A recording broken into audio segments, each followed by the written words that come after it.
शादी के 30 साल हंसी खुशी बिताने के बाद मेरी पत्नी अचानक तलाक की जिद करने लगी। मैंने और बच्चों ने उसे बहुत समझाया, मगर उसने झगड़ा करके तलाक ले लिया और घर छोड़कर चली गई। 7 दिन गुजरे ही थे कि उसकी मौत की खबर आ गई। मैं उसके अंतिम संस्कार में गया तो सभी लोग उसकी महानता की प्रशंसा कर रहे थे। मुझे बड़ा आश्चर्य हुआ कि एक पति को नाराज करके जाने वाली औरत का आखिर इतना अच्छा अंत कैसे हो सकता है। जब मैं लाश के पास पहुंचा तो मेरे होश उड़ गए। उस दिन मैं थका हारा ऑफिस से लौटा तो बच्चों के चेहरे बहुत उतरे हुए थे। मैंने अपनी थकान को भुलाकर उन्हें अपने कमरे में बुलाया और पूछा, आखिर हुआ क्या है? तुम लोग इतने मायूस क्यों हो? मेरी बात सुनकर उनकी आंखों से आंसू बहने लगे। मेरे 2 ही बच्चे थे, एक 25 साल की बेटी और एक 28 साल का बेटा। कहने को तो वो जवान थे, मगर माँ की मौत की खबर ने तो उन्हें तोड़कर रख दिया था। वे फूट फूट कर रोने लगे और रोते हुए बोले, पापा पापा, माँ की मौत हो गई है। ये सुनकर मैं जैसे जमीन पर ही बैठ गया और खालीपन में घूरने लगा। 30 साल की जिंदगी उसके साथ बिताई थी, कैसे मुमकिन है कि उसकी मौत की खबर सुनकर मेरे रोंगटे खड़े ना हो जाएं। मैंने अपने आंसू पोंछे, दोनों बच्चों को गले लगाया और कहा, भले ही उसने आखिरी दिनों में जो व्यवहार किया उसे मैं कभी नहीं भूल सकता, लेकिन उसकी मौत मेरे लिए एक बहुत बड़ा सदमा है। हमें अंतिम संस्कार में जरूर जाना चाहिए। मेरा दिल टूटकर बिखर गया था।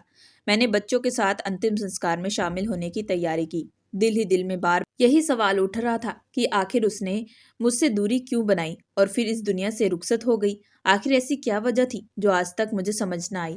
हालांकि उसे मुझसे अलग हुए केवल एक ही हफ्ता हुआ था और इतने कम वक्त में ही वह इस दुनिया से चली गई। इसके पीछे क्या वजह थी, यह मुझे अब तक समझ नहीं आ सकी। बहुत ही टूटे दिल से मैंने कपड़े बदले और गाड़ी में जाकर बैठ गया। ड्राइविंग करते हुए बार बार आंखें धुंधली हो रही थी, जिन्हें मैं जबरदस्ती साफ करता रहा। मेरा दिल बहुत ज्यादा खराब हो रहा था। बार बार 7 दिन पहले की बात याद आने लगी, जब उसने मुझसे एक अजीब सा अनुरोध किया था। बहुत झगड़े के बाद मैंने वह बात मान ली। अब जो खबर मुझे मिली उसे सुनकर तो मेरे पैरों तले जमीन खिसक गई थी कि वह सिर्फ एक हफ्ते के अंदर इस दुनिया से चल बसी है। आखिर ऐसा क्या हुआ था? उसने मुझसे दूरी अपनाने का प्राथमिकता दी। इन्हीं सोचों में डूबा हुआ मैं उसके मायके पहुंचा। जैसे ही अंदर कदम रखा तो लोग ऊंची आवाज में रोने लगे और उस ऊंची आवाज में उसकी प्रशंसा करने लगे। मैं हैरान रह गया कि सबको हमारे झगड़े के बारे में मालूम था, फिर भी कोई उसे बुरा भला नहीं कह रहा था। उल्टा ये सब उसका रवैया याद कर रहे थे। मैं अंत विधि में शामिल हुआ और देखा कि हर कोई उसकी तारीफ कर रहा था। मैं हैरान था कि जब उसने मुझसे तलाक ली थी तो पूरे खानदान में बात फैल गई थी, लेकिन अब वही लोग उसकी तारीफ करते थक नहीं रहे थे। आखिर उसकी वजह क्या थी? इन्हीं सवालों के जवाब ढूंढते हुए मैंने उसकी मैयत को देखने की ख्वाहिश जाहिर की। जैसे ही मैं वहां पहुंचा, किसी ने मुझे आवाज देकर रोका और एक चीज मेरे हाथ में थमा दी। उसे देखकर मुझे सारी बात समझ में आ गई कि आखिर उसने मेरे साथ ऐसा व्यवहार क्यों किया था। मैं वही बैठा हुआ फटी फटी निगाहों से उस चीज को देखता रहा, सोचने लगा कि ये क्या हो गया। मैं अपने अतीत में खो गया। मेरा अतीत बेहद दर्दनाक और कड़वी हकीकतों से भरा हुआ था। ये कड़वी सच्चाई पिछले एक हफ्ते में मेरी जिंदगी में आई थी, जिसने मेरी दुनिया उजाड़ कर रख दी थी। मैं वहीं बैठा बैठा उन तमाम मंजरों को सोचने लगा। अब हकीकत मेरे सामने थी। मुझे पता चल चुका था कि अपने पति को नाराज करने वाली औरत के साथ भी अच्छा बर्ताव कैसे हो गया। जब मुझे सच्चाई का पता चला तो मेरा दिल जोर जोर से धड़कने लगा। मैं वहीं बैठकर अपना सिर घुटनों में छुपा लिया और नम आंखों से उन तमाम यादों को याद करने लगा जिनमें एक हकीकत छुपी हुई थी, लेकिन मेरी निगाहों में से वो ओझल रही। मेरा नाम शिक्रांत है। मैं अपने माँ बाप का सबसे बड़ा बेटा हूँ। मेरे बाद 3 बहनें और एक छोटा भाई है। जब मैं 10 साल का था तो माँ विधवा हो गई। पिताजी की शक्ल मुझे हल्की हल्की याद है, लेकिन पूरी तरह वह मेरी यादों से मिट चुकी है, क्योंकि उस समय इतनी समझ नहीं थी। होश तब आया जब माँ ने मुझसे कहा कि अब घर की सारी जिम्मेदारी तुम्हारे कंधों पर है। उस वक्त मेरी उम्र सिर्फ 12 साल थी। मैंने अपनी पढ़ाई छोड़ दी और एक छोटी सी परचून की दुकान पर काम करने लगा। सुबह 9 बजे जाता और रात 12 बजे वापस आता। मुझे महीने भर की तनख्वाह बहुत कम मिलती, लेकिन माँ के लिए बहुत ही ज्यादा थी। वह खुद भी मेहनत करती, घर घर जाकर काम करती, मगर वह बहुत मजबूर थी। इस तरह उनके काम और मेरी दुकान की नौकरी से हमारा गुजारा चलने लगा।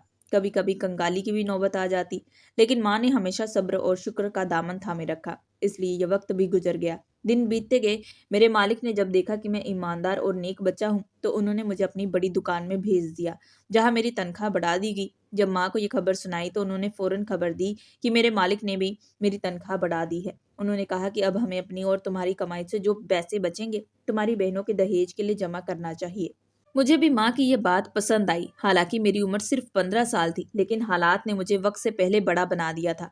मैं हर बात समझने लगा था। दिन रात की मेहनत के बाद हम इस काबिल हो गए कि एक बहन का दहेज तैयार कर सके और उसके लिए अच्छा रिश्ता आने पर उसकी शादी कर दी। ये मेरी जिंदगी की पहली कामयाबी थी। इसी दौरान मेरी पढ़ाई का भी शौक हुआ था, तो मैंने दोबारा अपनी पढ़ाई शुरू कर दी। मैं सुबह काम पर जाता और रात को फुर्सत मिलने पर पढ़ाई करता। मैं अपने छोटे भाई को भी पढ़ने के लिए प्रेरित करता। वह भी छोटा था, लेकिन फिर भी मैंने उसे पढ़ाई के प्रति रुचि जगा दी। 3 साल की लगातार मेहनत और संघर्ष के बाद मैंने मैट्रिक पास कर लिया और कॉलेज में दाखिला ले लिया। यह 3 साल मेरी जिंदगी के सबसे कठिन सालों में से थे। फिर मैंने और अधिक मेहनत की और अच्छे नंबरों से पास हो गया। इसके बाद मुझे एक और ऑफिस में नौकरी मिल गई, जहाँ तनख्वाह पहले से ज्यादा थी। मैंने फिर से मेहनत शुरू कर दी। इसी दौरान मेरी दूसरी बहन के लिए रिश्ता आया और मैं इस लायक हो चुका था कि उसकी शादी कर सकूं और उसे उसके घर भेज सकूं। इसी तरह दूसरी बहन की भी शादी हो गई। उसके बाद एक दिन माँ ने मुझसे पास बुलाया और कहा, बेटा, जब से तुम्हारे पिताजी की मृत्यु हुई है तब से तुम मेहनत कर रहे हो। तुमने अपनी दोनों बहनों की शादियां कर दी है। अब मैं चाहती हूँ कि तुम्हारी शादी कर दूं। माँ की ये बात सुनकर मैंने उनका हाथ पकड़ा, अपनी आंखों से लगाया और कहा, माँ, पहले मैं अपनी एक और बहन की शादी कर दूं, उसके बाद मैं अपने बारे में सोचूंगा। कौन जाने आने वाला वक्त कैसा हो। अगर मेरी पत्नी ने मेरा दिल बदल दिया तो आप क्या करेंगी? यह बात मैंने हंसी मजाक में कही थी। माँ ने कहा, मुझे अपने बेटे पर पूरा भरोसा है, वो ऐसा कुछ नहीं करेगा। मैं उनकी बात सुनकर मुस्कुरा दिया। दिन बीतते गए। 3 साल बाद मेरी छोटी बहन की भी शादी हो गई। अब माँ ने कहा, अब तुम अपनी तीनों जिम्मेदारियों से मुक्त हो चुके हो, अब मैं तुम्हारे लिए बहू तलाश करूंगी। उस वक्त मेरी उम्र 27 साल थी। माँ ने मेरे लिए एक लड़की देखना शुरू कर दी और इस तरह जीविका मेरी जिंदगी में आई। जीविका के आने से मेरी जिंदगी पूरी तरह बदल गई थी। मैं उससे बहुत मोहब्बत करने लगा था। वह खुद भी मुझसे बहुत प्यार करने वाली और दूसरों के दिलों में जगह बनाने वाली लड़की थी। उसने आते ही घर की सारी जिम्मेदारी संभाल ली और माँ को आराम देने लगी। पहले माँ मेरे साथ काम करती थी, लेकिन अब उनकी उम्र बहुत ज्यादा हो चुकी थी, तो उन्होंने आराम को प्रार्थना दी। इस मामले में मेरी पत्नी ने मेरा भरपूर साथ दिया। वह पढ़ी लिखी थी और हर काम को अच्छी तरह संभालना जानती थी। मैं भी निश्चित होकर घर जीविका के हवाले करके काम पर निकल जाता। माँ आराम करती और मेरा एक छोटा भाई था जो उस समय पढ़ाई कर रहा था। उसकी पढ़ाई का खर्चा मैं उठाने लगा। जीविका सचमुच सब्र और सहनशीलता की मिसाल थी। उसके आने से मेरी जिंदगी पूरी तरीके से बदल गई। शादी के 3 महीने बाद ही अचानक ऑफिस में मुझ पर भ्रष्टाचार का आरोप लग गया और मुझे अपनी अच्छी नौकरी से हाथ धोना पड़ा। मैं फिर से शून्य पर आ गया और टूट कर रो पड़ा। लेकिन यह मेरी पत्नी ही थी जिसने मेरे कंधे पर हाथ रखा और कहा, जिम्मेदारियां बांटने के लिए मेरा कंधा भी तो है। मुझे सिलाई का अच्छा हुनर आता है, हम दोनों मिलकर घर चला लेंगे। माँ को तो मैंने पहले ही आराम दे दिया था, इसलिए उनसे अब मदद मांगना मुनासिब नहीं था। भाई भी छोटा था और पढ़ाई में लगा था। ऐसे में जीविका ने मेरा हौसला बढ़ाया और मुझे हिम्मत दी। वह सुबह सुबह घर उठ जाती और घर के काम निपटाती, दोपहर तक सिलाई करती। मुझे एक दूसरी नौकरी तो मिल गई, लेकिन उसकी तनख्वाह पहली नौकरी से काफी कम थी। तंगी जरूर हुई, मगर जीविका की हिम्मत और प्यार साथ ने मुझे इस लायक बना दिया कि मैं इन मुश्किल हालात से निकल सकूं। करीब 3 साल की ये सब चलता रहा और हम ये भूल गए कि भगवान ने अभी तक हमें औलाद विरासत से दूर रखा है। 3 साल बाद अचानक पिताजी के एक पुराने दोस्त मिलने आए। उन्होंने मुझे देखा और गले लगा लिया। कहने लगे, तुम्हारे पिताजी ने जब तुम छोटे थे मुझसे वादा किया था कि मैं तुम्हें अपने ऑफिस में जगह दूं, और मैंने हामी भर ली। अब वादा निभाने का वक्त आ गया है। उन्होंने मुझे एक पते पर बुलाया। मैं तुरंत वहां पहुंचा। वहां मेरा बहुत अच्छा स्वागत हुआ और मुझे ऐसा लगा जैसे मैं अपनी ही कंपनी में आया हूँ। पिताजी के दोस्त समीर अंकल ने मुझे अपनी कंपनी में मैनेजर की हैसियत से रख लिया और सारा काम समझा दिया। मेरी पढ़ाई भी साथ साथ चल रही थी, इसलिए उन्होंने मुझे एक बेहतरीन पद दिया। उसी साल जीविका ने मुझे माँ बनने की खुशखबरी दी। मैं खुशी से झूम उठा और उसके हाथ चूम लिए। मैंने कहा, अब तुम्हें और सिलाई करने की जरूरत नहीं है, क्योंकि भगवान ने आने वाले बच्चे की रोजी रोटी पहले ही मेरे हवाले कर दी है। 9 महीने बाद हमारे घर पहले बेटे ने जन्म लिया। मैं बेहद खुश था। माँ ने भी अपने पोते को गोद में लेकर प्यार किया। हमारा घर एक मिसाल बन गया। अब माँ बुजुर्ग हो चली और उनके घुटनों में दर्द रहने लगा, तो जीविका बढ़ चढ़ कर उनका काम करती। मुझे उसकी ये आदत सबसे ज्यादा पसंद थी। मुझे उसकी ये आदत सबसे ज़्यादा पसंद थी। कभी कभी मैं उसके सामने ही माँ से कहता, माँ, आपकी या मेरी कौन सी ऐसी नेकी भगवान को पसंद आ गई कि भगवान ने आपको जीविका जैसी बहू और मुझे जीविका जैसी पत्नी दी। भगवान ने मेरी जिंदगी पर बहुत बड़ा एहसान किया है, जिसे मैं कभी चुका नहीं सकता। जीविका ने मेरे साथ उस वक्त दिया जब मुझे लगा कि मैं पूरी तरह टूट चुका हूँ, जब मुझे ऐसा लगा कि अब मेरा कोई सहारा नहीं बनेगा। उसने हर अच्छे बुरे वक्त में मेरा साथ दिया और मुझे सही गलत की पहचान करने में मदद की। मेरे बच्चों की परवरिश भी मिसाल रही। उसकी जितनी खूबियाँ थी, अगर उन्हें गिनने बैठूँ तो कभी ख़त्म ना हो। वह वाक़ई बहुत ही अच्छी गृहिणी साबित हुई थी। मेरी ज़िंदगी में उसके जैसा कोई और नहीं हो सकता था। जब डॉक्टर ने माँ को पूरी तरह बेड रेस्ट की सलाह दी, तब जीविका ने सारी ज़िम्मेदारियाँ सँभाली। मैंने उससे कहा था कि तुम्हारी मदद के लिए मैं एक नर्स रख देता हूँ, लेकिन उसने तुरंत सख्ती से मना कर दिया। कहने लगी कि घर के बुजुर्गों को अगर कोई बीमारी लग जाए तो उन्हें दूसरों के हवाले नहीं किया जाता, बल्कि ये तो एक सेवा का काम होता है, जिसे आपको पूरी तरह निभाना चाहिए। ये ईश्वर की देन है, जिनके कदमों तले स्वर्ग है। उसकी ये बात सुनकर मुझे उस पर बेहद प्यार आया। इसी दौरान उसे दूसरी बार माँ बनने की खुशी भी मिली, लेकिन उसने अपनी इस खुशी को एक तरफ रखकर मेरी माँ की भरपूर सेवा की। माँ ने अपने आखिरी वक्त में उसे बहुत दुआएं दी और कहा कि तू अपनी अच्छी आदतों से इस घर को स्वर्ग बना दी है। खुदा तेरी स्वर्ग को भी सवार दे और तेरा स्वागत करे। उनकी इस दुआ पर मैं कभी कभी हंस देता और माँ से कहता, माँ क्या आप अभी से मेरी पत्नी को मरने की दुआएं दे रही हैं? तो जीविका मुझे टोक देती और कहती, ऐसा ना कहे, बुजुर्गों की दुआएं में बहुत राज्य छिपे होते हैं, उन्हें दुआ देने दीजिए। अगर उनकी दुआ मुझे लग गई तो मेरी दुनिया और परलोक दोनों स्वर्ग हो जाएगा। माँ का मन उस समय लग गया और वे अपने आखिरी वक्त में ज्यादातर उसी के पास रहती और बातें करती। मैं बेटा होकर इतनी सेवा नहीं कर सका जितनी एक बहू होकर जीविका ने की, और जब माँ की मौत हुई तो सबसे ज्यादा रोने वाली वही थी और सबसे ज्यादा सदमा भी उसी को हुआ था, क्योंकि माँ की उसे आदत हो गई थी। मेरी माँ के साथ रहने और उनसे बातें करने की आदत थी, लेकिन अब अचानक उसका इस दुनिया से रुखसत हो जाना मेरे लिए बहुत बड़ा सदमा था। घर में बिल्कुल खामोशी और सन्नाटा छा गया। मेरी पत्नी भी काफी हद तक चुप और गंभीर रहने लगी। मैंने उसे दिलासा और तसल्ली दी कि सब कुछ ठीक हो जाएगा। माँ की मौत का उस पर गहरा असर हुआ। इसी दौरान हमारे यहाँ दूसरे बच्चे की पैदाइश हुई। हमारी बेटी के आने से उसका ध्यान बट गया और मैंने उसका शुक्र अदा किया, वरना हर वक्त वह उस गम में ही रहती। उसे यूं चुप देखकर मैं भी खुद अंदर ही अंदर शर्मिंदा महसूस करता। बेटी के आने से उसकी जिंदगी में व्यस्तता बढ़ गई और वह बच्चों की परवरिश में पूरी तरह लग गई।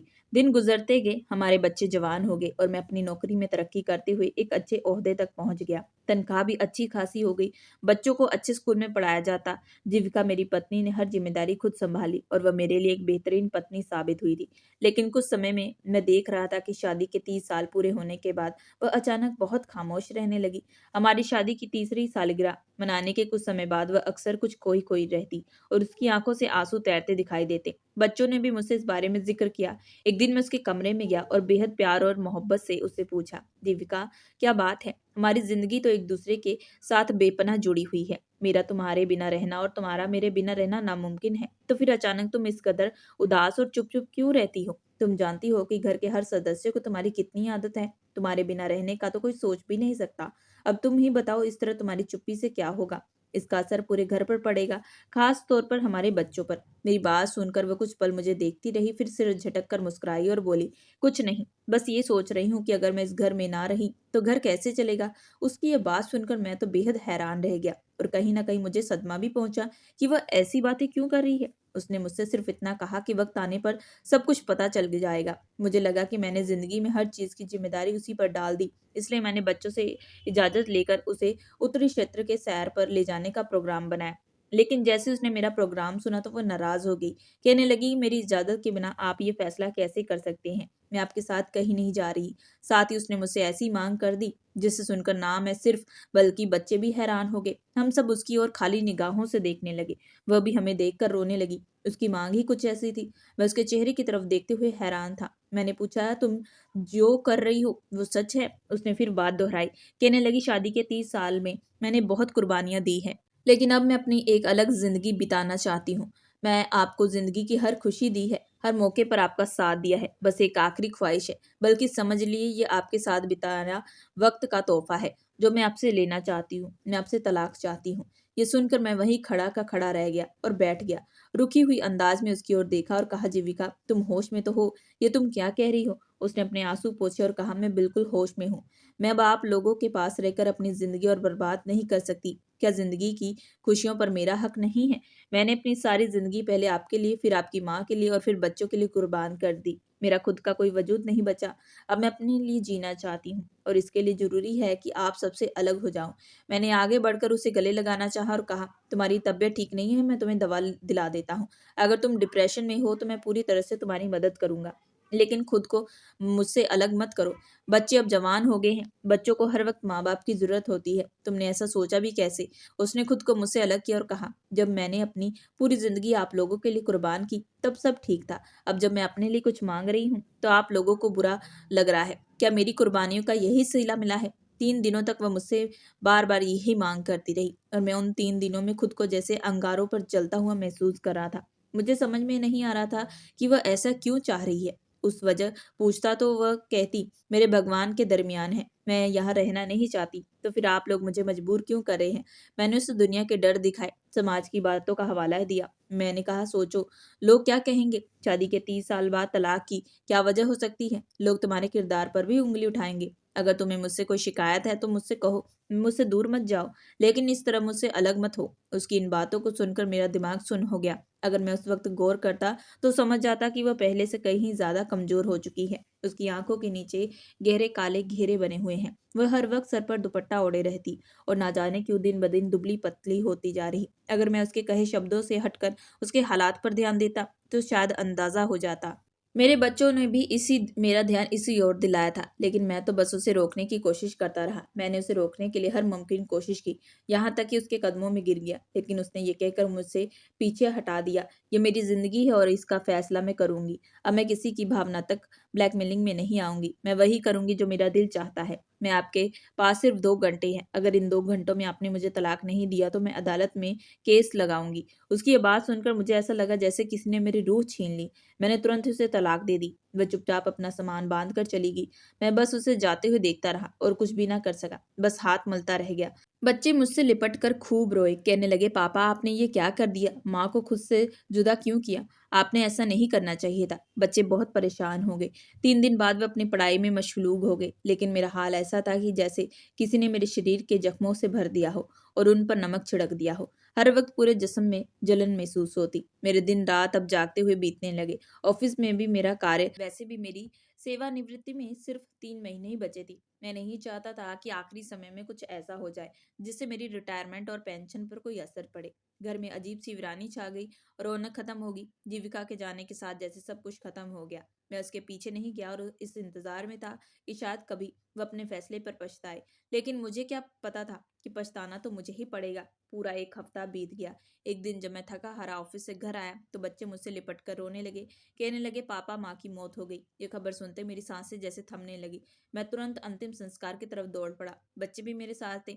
जहां वहां पहुंचा तो लोग उसकी तारीफें कर रहे थे, भगवान का नाम लेकर जाप ले रहे थे। मुझे सुनकर शक हुआ कि ये कैसे मुमकिन हो सकता है। मैं उससे बहुत मोहब्बत करता था। उसकी जुदाई का मुझे बेहद अफसोस था। ऐसे लग रहा था जैसे किसी ने मेरे दिल के हजारों टुकड़े कर दिए हो। लेकिन मेरे मन में यह बात भी थी कि एक पति की अवहेलना करने वाली औरत की लोग इतनी तारीफें कैसे कर सकते हैं। अचानक मैंने जीविका की आखिरी बार देखने के लिए कदम बढ़ाया, तभी वहां मौजूद उसकी भाभी ने मेरे हाथ में एक कागज दे दिया। मेरी नजर जीविका के चेहरे पर पड़ी। वह पूरी तरह प्रकाश से चमक रहा था। उसका चेहरा बहुत ही रोशन और शांत लग रहा था।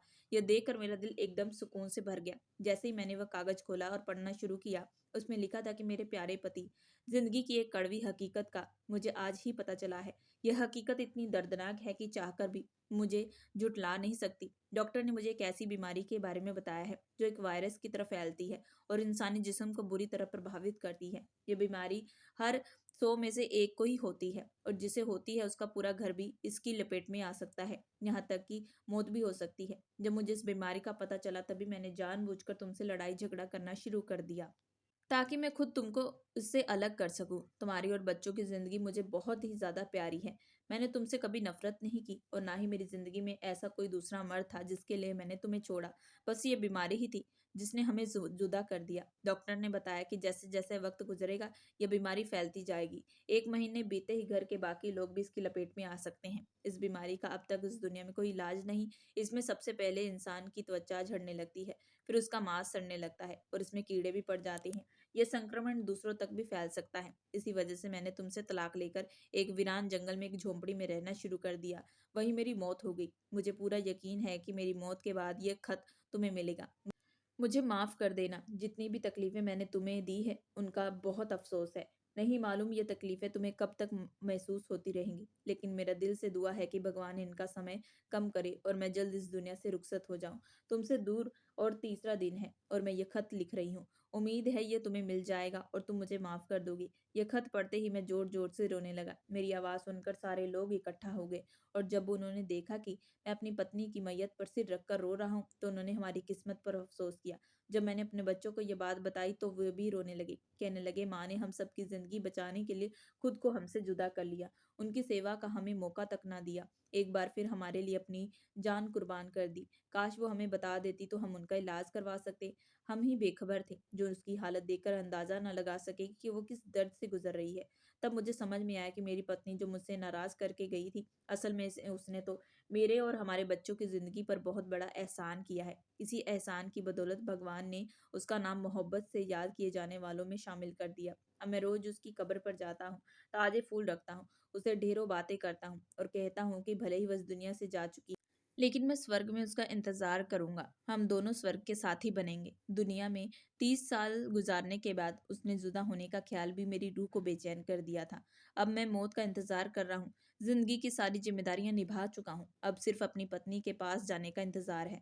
उस पत्नी के पास जिसने हमारे लिए अपनी जान कुर्बान कर दी और हमें कभी एहसास तक न होने दिया कि भगवान मेरी पत्नी को स्वर्ग में ऊंचा स्थान प्रदान कर दे। तो दोस्तों, ये थी आज की कहानी। अगर आप लोगों को ये कहानी पसंद आई हो तो प्लीज़ हमारे चैनल को लाइक और सब्सक्राइब जरूर करें एंड बेल आइकन का बटन जरूर दबाएं।